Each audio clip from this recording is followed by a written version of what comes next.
Hello sector watchers, welcome to the show. This is the 186th episode, part 2 of Sector Spotlight for Tuesday, the 1st of August.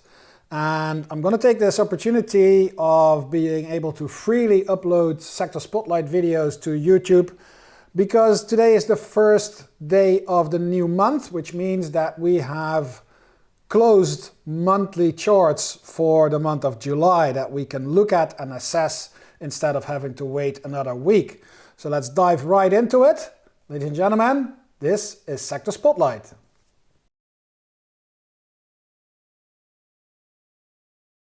As usual, I will start with an assessment of all the individual monthly charts for each and every sector. And after that, we're going to wrap it all up in a table with support and resistance levels, which trends, etc. And then finally, we'll put that into perspective using a monthly RRG. And then we got the whole picture from a longer term perspective. Let's kick off with the monthly chart for the communication services sector. And mind you, all these assessments are all based on pure price trends, so it's not relative. Only when we look at the relative rotation graph on a monthly basis, we'll bring in the relative perspective. But for now, all these charts will be addressed purely from a price perspective. Starting with communication services, we see that that move is still underway. Nothing has really changed. We're on the way to the next resistance area, which is around 240. Still good support around 205, 200, 205. That move is still going, so communication services still doing what it needs to be doing, going higher in that nice uptrend.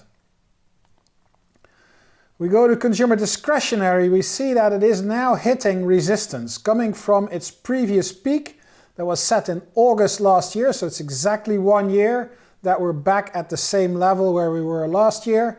Resistance is around that 1380, 1375 area for consumer discretionary. The trend is up, that's for sure. The only thing is, the big question is that next month in August, will we be able to take out that resistance coming off that 1 year ago high? Or do we need to go into a little bit of a correction, put in a new higher low and then break through? The overall image for consumer discretionary remains strong. We go to consumer staples, that's a different story. You can see how for, this is a year and a half already, we're trading kind of sideways with pretty well-defined overhead resistance around 800, 810. One exception here in April 2022 where we jumped to 850. But I would say that the most important resistance area for the consumer staples sector is around 810. And we have recently, well, recently is a relative understanding, so that was March. We put in a new low which now serves or should serve as support when we get there around 730, 735. In the end of the day, consumer staples is still in a sideways move. And you all know when the market goes up and a sector moves sideways, that is not very strong from a relative perspective. We go to energy. Very nice move in the energy sector last month. You can see a very long bar with the close almost at the high of the bar here in the thumbnail. You can see that even better. Nevertheless, the overall trend, we're still trading below that heavy overhead resistance between 700 and 725. We're on the way now, I would say, to the first target area, which is around 700. But that means that if we labeled this as a downtrend with these lower highs and lower lows coming out of that November 2022 high, we need to take out 670, let's say 675, that's the previous high, dating back to April of this year. That will end the series of lower highs and lower lows. Very well possible that it's going to happen this month, but it didn't happen in July. So that means that we're still now in a sideways pattern. Sideways because we do have a higher low, we just don't have a higher high yet. That's the reason. So energy remains in a sideways trend despite the nice move that we had, but we just need a little bit more to turn this around into an uptrend. We go to financials, kind of the same. We have this very well-defined support area just above 500, 505. Trading range for about a year right now. So June, yeah, just over a year. Trading range between 500 and the important resistance area around 610, 615. When we take that out, this sideways move will be relabeled to an uptrend because then we will have higher highs and higher lows, but not yet. Healthcare, again, a sector that had a sideways move for, this is August, this is 2 years of sideways movement in the healthcare sector. That was pretty good when the S&P sold off during 2022, but it's pretty bad when the S&P is rising, as it has been doing since the start of 2023. Healthcare is still stuck in that trading range. What are we looking for? We're looking for resistance around 1590. If that is being taken out, that'll put it into an uptrend, but the most important barrier to watch, probably around 1650. There's this little shiver outside here, that's 1672, but I think that 1, 2, 3 is more important than that one little outlier that we had at 1675. So I'm going to be watching 1650 as resistance for the healthcare sector. Now, industrials. That's probably the most promising chart in the entire universe of the S&P 500. You look at it, market broke through resistance to a new all-time high and a new closing high. So all of that together makes it a very strong chart. But what I think might be even more important and serve as a guide is the fact that we can see a head and shoulders continuation pattern in this chart. We have the neckline slanting down slightly, starting here back in May 2021. Got that left shoulder hanging down here, we got the head hanging down, and we got the right shoulder here. If that assessment is correct, and it is indeed a head and shoulders continuation, which it ticks all the boxes for that to be a head and shoulders continuation. It means that we have 700 to 875, that's 170 points on top of the breakout level, which is around 875, which brings us at 1050 as a price target for the industrial sector. And the good news is that the break to new highs, so the break above resistance here, that will now turn into support. So that 900, 910 area is now going to act as support, making it a very good risk-reward ratio. You got a lot of upside potential and very little downside risk until you know that the assessment is wrong. That's when we break down below that 900, 910, or if you want to give the market a little bit more leeway, you could use that 875 peak going back to February of this year. So industrials, I think at this point in time, from a price perspective, the most interesting sector in the S&P 500. We go to probably the second best sector in the S&P 500, that is information technology. You can see this one is also breaking to new all-time highs, breaking to a new closing high, and taking out resistance. Definitely in an uptrend, definitely a signal for continuation. The only thing missing here, which is, I mean, there's uncharted territory. So you will see in the table in a minute that I haven't been able to label a price target, because when you have a head and shoulders pattern, a head and shoulders continuation pattern, as we saw in industrials, you can actually calculate a price target. That is helpful. In this situation, it's very hard to come up because there's not a real price pattern.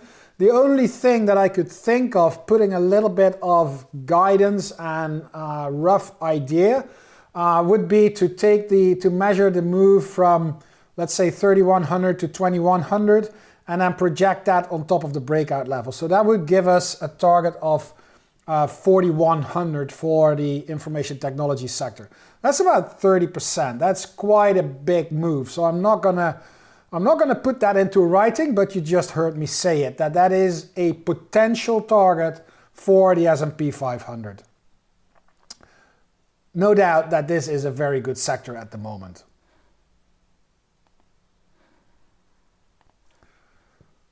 And then materials. Another one that is pushing right up against that resistance area, right up that overhead resistance. That's around 540, and we're trading at 539.5. That was last month's close, so yesterday's close, 539.48, just below that resistance area. So again, question here is, will we be taking out that overhead resistance and start a new uptrend? So change that sideways pattern to an uptrend. Or will we run into resistance, put in a new high here and see some retraction in the materials sector? Only time will tell. For now, it's going to stay in a sideways trading range. And even if we take out that 540, there is very shortly thereafter, there's a new resistance area around 575. And that is the most important one for the materials sector, because that'll push the sector to new all-time highs and push it into uncharted territory. Above 540, stuff will definitely start to look better to begin with. And then real estate, it's the odd one out probably, because this is the only sector left in a downtrend. And you can see why. You got these lower highs and lower lows. This one is kind of at the same level, but that trend is still coming down. It's the sector that remains in a downtrend. And we will need a lot more upside price potential, price movement before that downtrend will be really reversed. And then we have utilities. It's one of the defensive sectors, and as you can see, moving sideways, 320 on the downside, roughly 350, 360 on the upside. We're right in the middle of that monthly bar of last month, remain sideways. Again, just like healthcare, it was very good during the downfall in 2022. It's not so good when the S&P is rising as it's been doing during this year, 2023. And then we're going to wrap all this up in the chart of the S&P 500. So this is the monthly chart of the S&P 500. And as you can see, this one is also right up there against resistance near 4,600. That is the high that was set in March. We had in February and in April, we were very close to that area. So this is a resistance area. The support that comes in is around 4,300. So if you just look at upside potential and downside risk based on the current support and resistance levels, this is a risky trade because the upside potential is very limited and the downside is about 6% all the way back down to 4,300.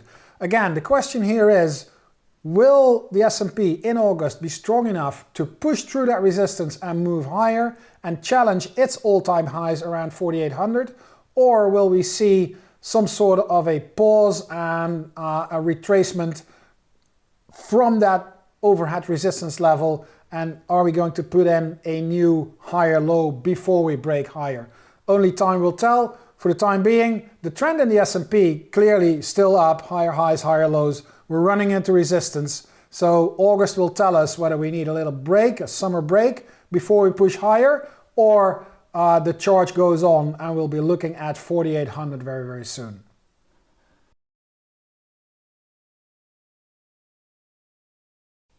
So here's the updated table after the close of July, and you can see that all sectors put in a pretty nice absolute price performance. So all the month-to-month results are green, quite significantly green as a matter of fact.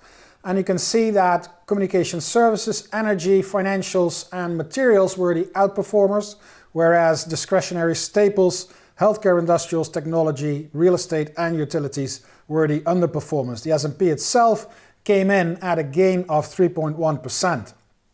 We have two sectors that moved to new all-time highs. I already mentioned them, industrials and technology. They also put in new closing highs. Most of the time that's the same thing. We've got uptrends for communication services, for discretionary, obviously for industrials and technology. And as well, the S&P 500 is in an uptrend. One downtrend left, that's for real estate sector.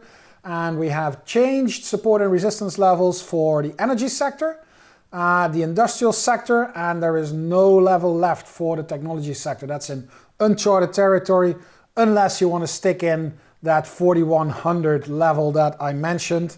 And if you do that, you will get about 30% upside potential. Not sure if I want to do that, so I'm going to leave that blank.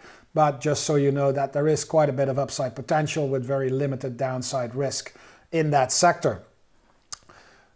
34.8% of the sectors at new all-time highs, same for new closing highs. 53% of the market capitalization, by the way, that is market capitalization, not just the number of the percentage of sectors. That is the percentage of market capitalization, in this case in an uptrend, and in this case in a downtrend. That's only the real estate sector. This wraps it up. Keep it as a reference, and we'll be reviewing this again next month.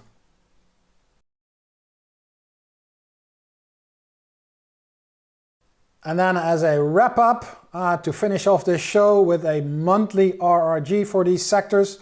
So these are monthly data points, so they're very long-term rotations. And you can see how energy is still distorting this image, coming from the leading quadrant at a very long tail, moving into weakening. But as you can see, still at a very high reading on the RS ratio scale. I'm going to tick this off to make the chart more readable. So like this, and we can take a look at what's happening, and we can see that communication services, well, let's start with technology and industrials, the two sectors that are breaking to new all-time highs very, very strongly. So technology definitely the better one of the two. Industrials inside leading but rolling over, but look at the difference in tail length between technology and industrials. They're both in relative uptrends. They're both in price uptrends, and you can see that industrials has rolled over mainly because at the start of the year, the industrial sector started to lose some ground, whereas the market went higher. That causes that loss of relative momentum. If you look at the longer term picture, that industrials trend is still moving in the right direction. So I'm not sure whether it's an assessment, but maybe it's the fantasy in my head. But I wouldn't be surprised if we would see industrials following this break to new highs, starting to gradually move higher on the RS ratio scale and pick up momentum again and move further into the leading quadrant. Communication services is doing very, very well, continuing that move higher into the improving quadrant, followed by consumer discretionary, which is coming out of the lagging quadrant, moving into improving. And you can see how these monthly tails are really long term and are basically lagging a lot of the stuff that we're doing on the weekly charts, but it gives you a good perspective of what's going on. Especially also with the defensive sectors, staples, healthcare, utilities. These are all inside the weakening quadrant and continue lower. We have financials and materials, that's right here, that's the yellow one right here. They are in neutral trends, and you can see that they're financials moving into the lagging quadrant because it remains sideways and the market's going up. Same for materials. And real estate is the only sector that we still have at a downtrend, and you can see here why. And that wraps up part 2 of Sector Spotlight for this week. Please remember, Sector Spotlight is available on demand on the Stock Charts YouTube channel, usually recorded and uploaded on Mondays. As you know, this was a special occasion because it's the new month has started, 1st of August, and we've been looking at the completed monthly charts for July.